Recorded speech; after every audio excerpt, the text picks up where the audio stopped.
Hello, good morning. We're here at ND Graphics in Toronto today, and we're going to be wrapping a Mazda for Sue Tucker. A lot of people think that wrapping cars is just strictly printing on digital media, laminating, and installing a vehicle wrap. There's actually a lot more possibilities than that. 3M and some other companies have wrap films that are out of the box, ready to go, with a lot of different colors and a lot of different sizes, as well as textures that you can choose from. Today we're going to be working with not only a matte color, but also a gloss color. And we will be working with a few other tools as well as with knifeless technology, and using a lot of promoters like Primer 94 and also tape sealer when we're finished. I'm just going to quickly review sort of the starting procedures, cleaning, as well as application. We would obviously ask this customer to bring the car washed, soap and water, no lanolins, no waxes or any kind of additives like that, just plain soap and water. We're then going to follow this up with an isopropyl wipe, which is a very mild solvent. We use 99%. That way we can make sure it evaporates very quickly and we wipe up any residue very, very fast.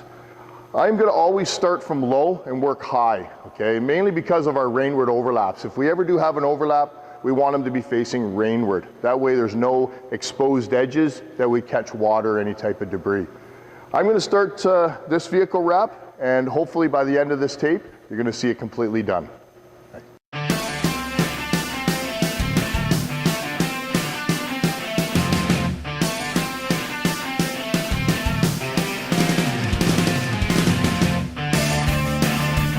Whenever I'm working on a double compound, which is what a hood is, double compound means that it moves in two different directions, almost like the top of a helmet. Okay, it's double compound. Whenever we're working on something like that, we never work from one side to the other or from the top to the bottom.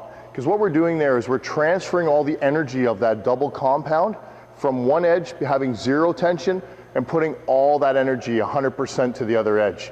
That's going to be failure. Same if I start on the one side. I move from zero tension all the way to 100% tension. So what I'm going to do with all double compounds is I'm going to start in the center, and I'm going to break it up into 4 equal sections. And I'm always going to work away from the middle. That way the tension or that energy of the double compound is split equally.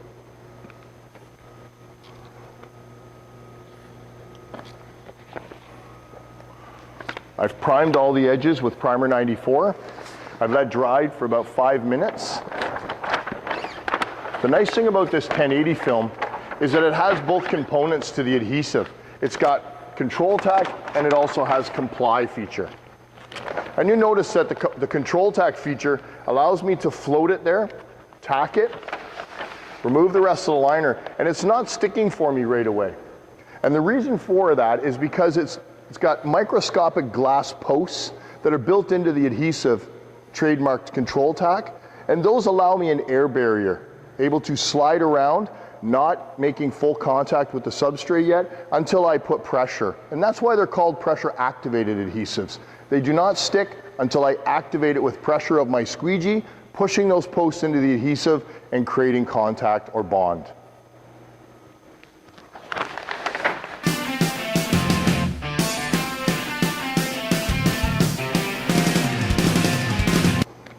You notice here while I'm working on the hood here, and when I've finished C-cutting or smiling from the center out and working those sections equally, I'm starting to get into a bit of an issue here. And a lot of installers want to naturally work into a corner.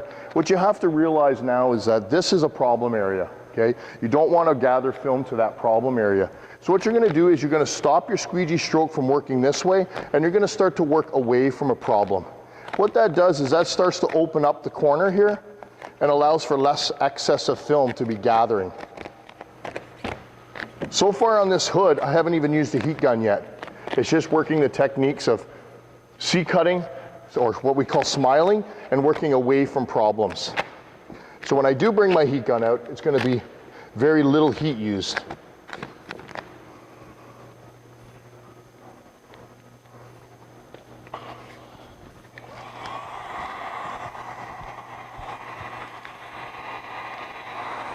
So you notice now, because I've worked away, I have a lot less film here to deal with. So as I add heat to this 1080 film, I'm not adding heat to pull or to add memory. I'm adding the heat to take memory away from the film, to just warm it up and to just relax it. And again, it's just technique, just pulling away, running away from a problem. And you notice this just lays down for me.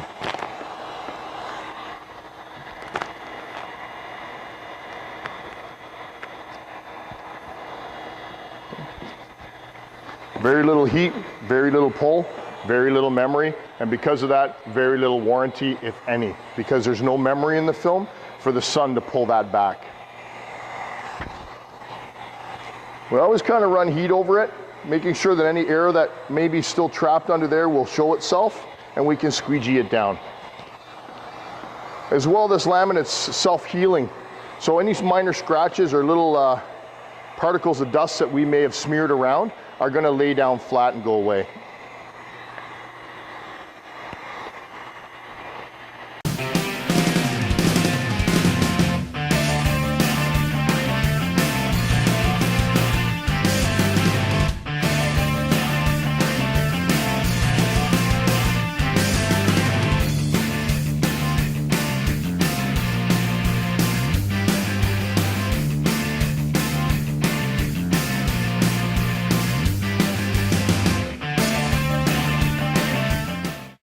So what I've done here is I've actually taken the measurements off the other side.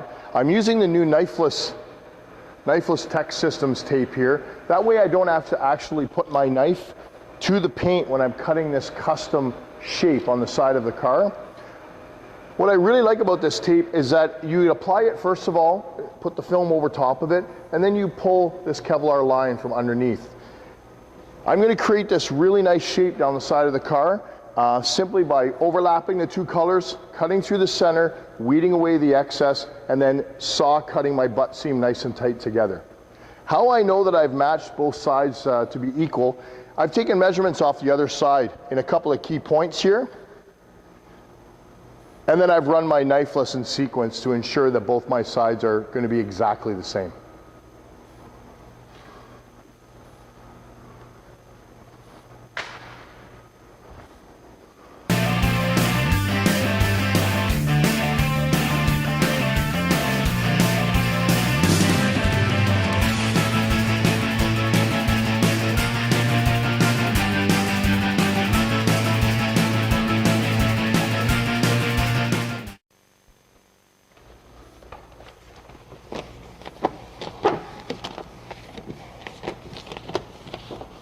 The film that I'm using today is actually installed at room temperature.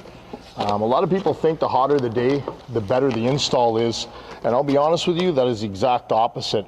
Most of these films have a couple of features in their adhesive, one being Control Tack, one being Comply.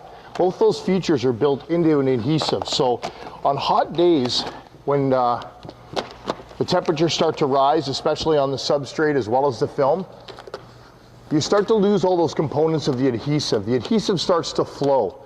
And actually 3M calls adhesive slow moving liquids because they do flow over time and level out. And because of that, they need to be anywhere between 10 and 32 degrees. That's their optimal working temperature. So if we start working outside on a hot summer day, the sun's beating down on the substrate or on the car, you're going to be really struggling with those features. You're not going to have those nice components to the adhesive that allow you to float it there with the Control Tack, create your air barrier, or when you're squeegeeing the Comply, which allows you to get the air out. And a lot of people talk about channel collapse, and most of that sometimes can be blamed on the weather. Either it's too hot of a substrate and it starts to collapse those channels in the adhesive, or it's too cold and you're still leaving air in there. So really try to get a vehicle wrap inside, nice room temperature. It's what we call acclimating. We want to bring it either up to temperature or cool it down to temperature, either or. These adhesives work much better. They perform the way they're manufactured to perform if they're in those temperature ranges.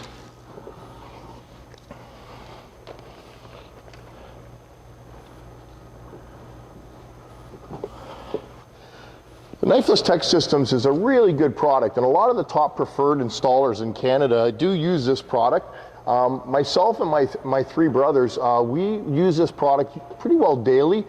You'll see the kind of design that we're doing here, or if you're cutting a double hood stripe on a Mustang, or you're doing some custom custom stripe package or a custom design for a customer to follow hood lines and down certain angles of cars. That material, that Knifeless Tech Systems, works really well in there. We really enjoy working with that. Now, as far as cutting our seams, we're very experienced. We've been doing this over 25 years and as 12 years as trainers with 3M.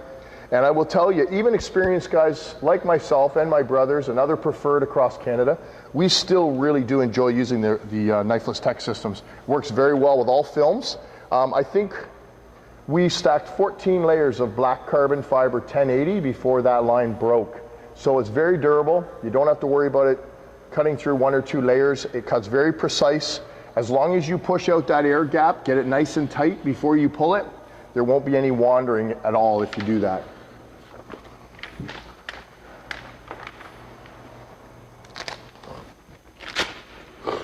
A lot of people ask us, what temperature do you wrap cars with? I'll be honest with you, I'm not really a temperature guy. It's more look and feel of film. When we are working with different films, obviously different thicknesses need less heat. So the thinner, less heat, the thicker, a little bit more heat. So it's not so much, just staring at a temperature gauge on a gun and saying, oh, we're running at, 850. It's mainly watching the film, watching it react. And when we see it flatten out, or when we see it to all the memory come out of it, it'll sort of flatten. That's when we know it's ready to be applied.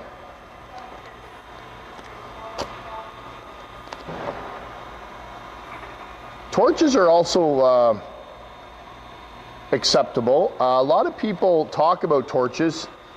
I'll be honest with you though, torches are very dangerous, meaning that it's the user that's holding the torch. A lot of people think, oh, I'll just bring a torch out and hit the heat. But that is such a high temperature that you have very quick reaction times. That will absolutely burn or char laminate very quickly. So we always joke, it's not the torch, it's the actual user that's the problem. Be very cautious when you are pulling out a torch in any private functions, or if you're in banks or any unionized places such as 3M.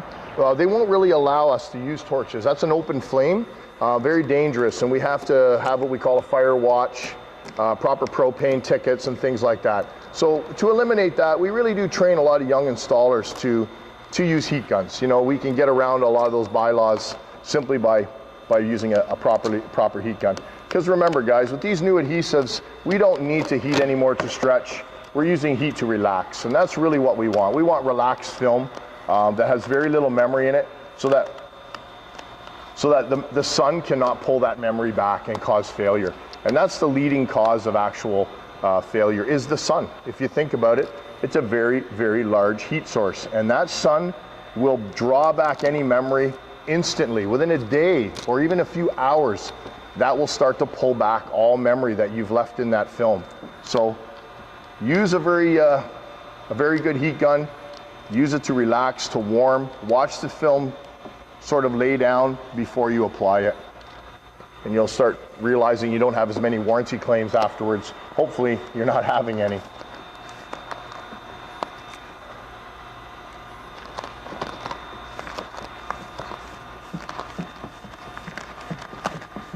So a lot of people ask me what I have on the edge of my squeegee. I've actually got 2 of them here. It's really, squeegees are a real installer preference. A lot of installers like different things. My one brother loves to use velvet or satin on his edge. My other brother likes felt. I prefer to use the soft side to hook and loop or a soft side to Velcro. I've also got one that does have a very fuzzy felt on it, just in case of films that scratch very easily. I notice a lot of installers like to use that wet edge, which I think is a great squeegee as well. But it is an installer preference. It really is. As long as you have a protected edge on a squeegee, that's the main concern.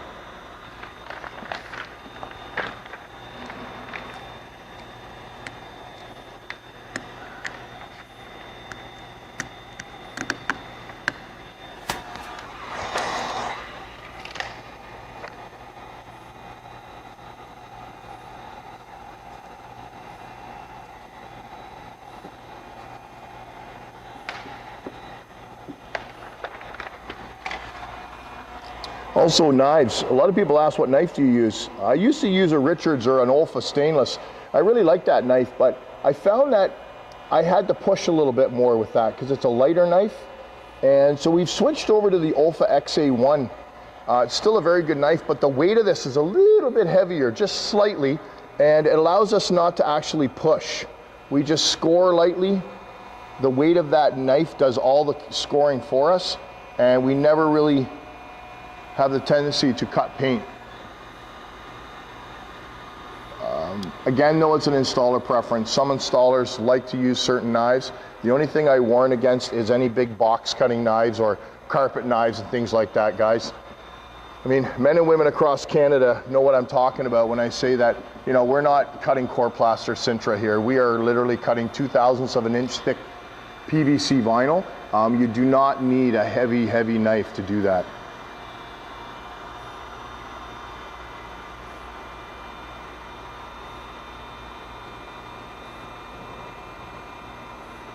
If you have young installers in your shops, I really recommend that you practice on props. The easiest way to get good with your knife, or good with even with your squeegee, is time with it. And the more you're doing it on props, the better you're going to become, not on customers' vehicles. You're going to gain the confidence that you need, as well as the skills that you need, so that when you do go out to a job site, or you're going out to see one of your best customers, and you're cutting on their car, you have the proper knife weight. You're just lightly scoring.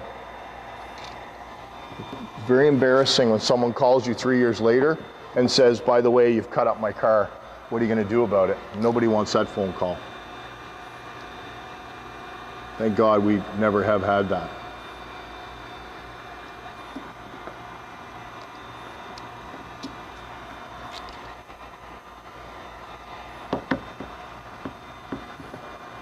I've outlined all these edges in Primer 94 as well.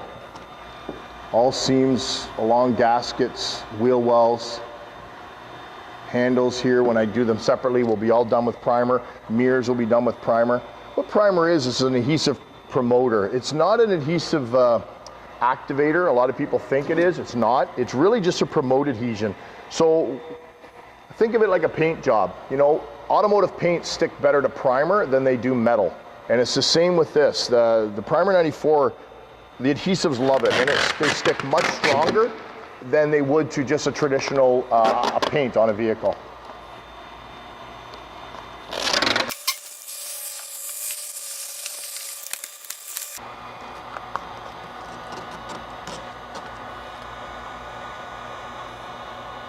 Very lightly. I'm just touching the score. Let the adhesive hold together, and then it should release.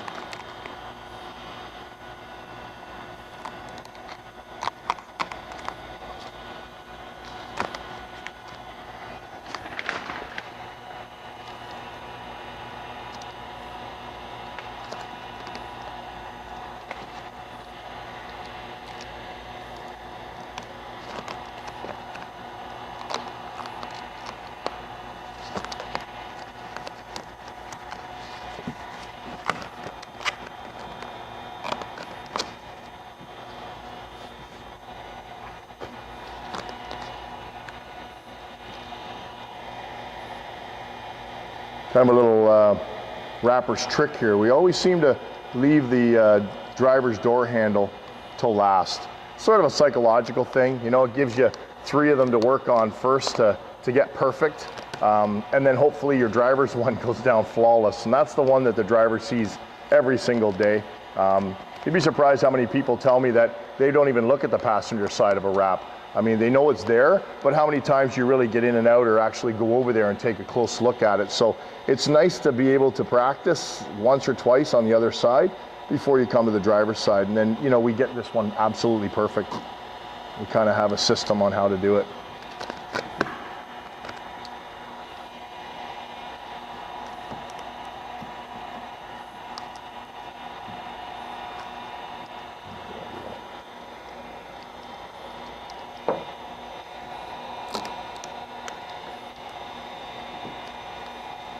Handles are always finicky, that's for sure. A lot of people take handles out, and I do take handles out as well when it's a personalization wrap, meaning they're doing a full color change. Handles will be taken out. In this instance, this is just what we consider a vehicle wrap. So you know, we can do a lot, but we're not going to spend the labor involved to pull out all the handles and take care of all those kind of things.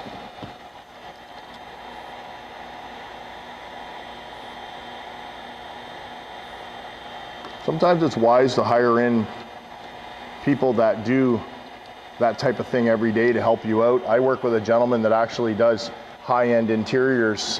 He is an upholsterer, and I will bring him in just to pretty well dismantle a car for me. That way I can assure that I'm not breaking any clips. He's got all the proper tools. He knows how to put everything back in after, and that way I can just worry about putting on the film, and that's really what we do best. I'm not the greatest at taking off door pads and electronics and things like that inside these cars. Because I will tell you, there's some really crazy things that you're going to find inside some of these door pads. There's heated this and heated that, and there's electronic this and electronic that, and speakers and audio, and there's, you name it, airbags and all kinds of things that can really, really mess you up.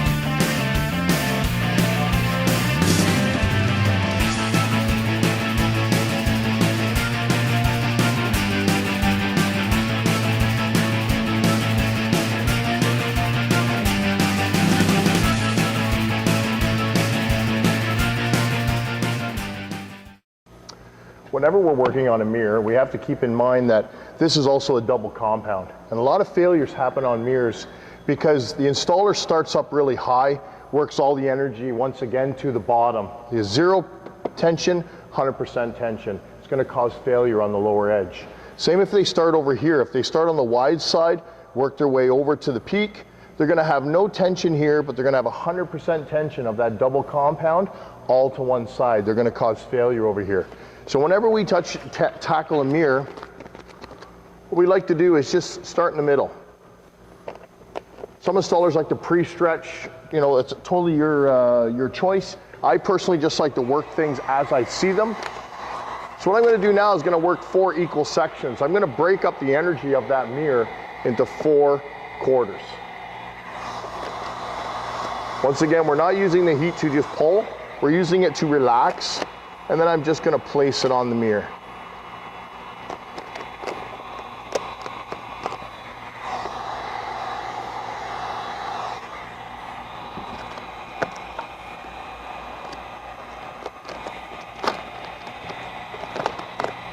So I'm starting always from center. I'm working one way. I'm relaxing. I'm always from center, working other quarter. Once again, I'm not pulling very hard. I'm just giving it the amount of pressure that I need. And 1080 films can be pulled up to 130% of themselves, just like 180. So you can add a little bit of tug, but you don't want to overstretch them where that memory is going to come back to haunt you afterwards with the sun. So I'm just working it very gently into the primer. And I did forget to mention that we would always, first of all, treat all the edges of this mirror with Primer 94. Which is the 3M adhesive promoter. Just relax it and tuck it down to the primer. There is no stretching, there is no pulling, there is no adding of memory. Relax. Always away from center.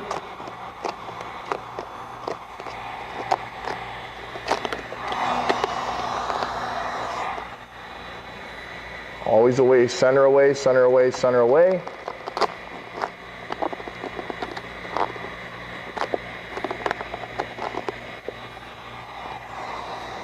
And then I'll finish up my final corner here. Splitting the tension equally, one way and then the other way. Just spread that corner out. Now I can finish this off. A lot of installers have a tendency to work into a corner or they work into a problem. They actually have to change that habit. Whenever you're working a problem area or a corner, you have to learn to spread that corner and work away from it. And in doing so, they're going to pull the tension away from that instead of pinching it. They're going to open that up, and that allows me now to just finish this off.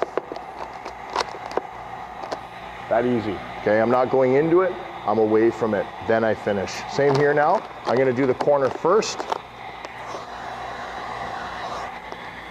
I'm going to kind of open it up, not pulling, just relaxing.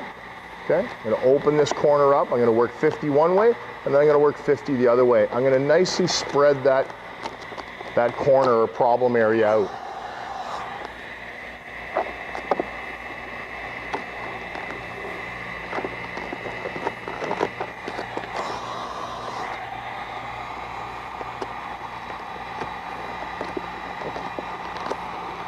Now all that's left now is just to trim up, re-squeegee, re-squeegee, re-squeegee, and then let sit for 12 hours overnight to allow those acrylic adhesives to really bond fully to that substrate.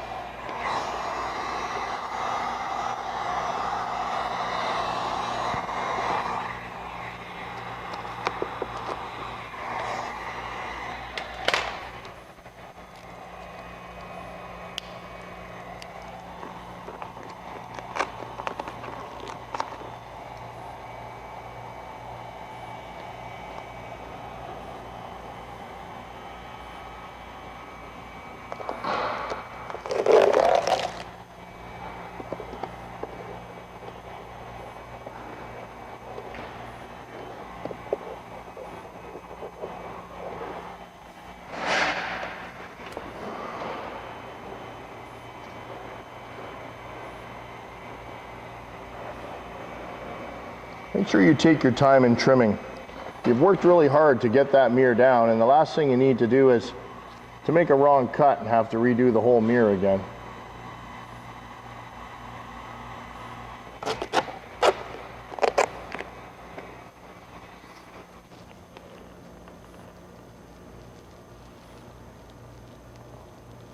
Some installers do like to pop these caps off the mirrors. That's their preference. A lot of them like to wrap around the other sides. I don't really like to take much off, especially on vehicle wrapping. Like I said, personalization wrapping, color changes, those types of things where customers are paying $5,000, $6,000 to get things done. I absolutely would have all these things apart. But for normal vehicle wrapping, you know, doing the best we can, as tight as we can and as clean as we can, and supporting everything to primer is extremely important. And don't forget, everybody, you have to re-squeegee all edges. They're the most vulnerable. Edges are very vulnerable, you know. Things don't fail here, they fail along here. So make sure they've got full contact and they're squeegeed in very solidly into the primer. And there we have a finished mirror. Customer will be very happy, hopefully.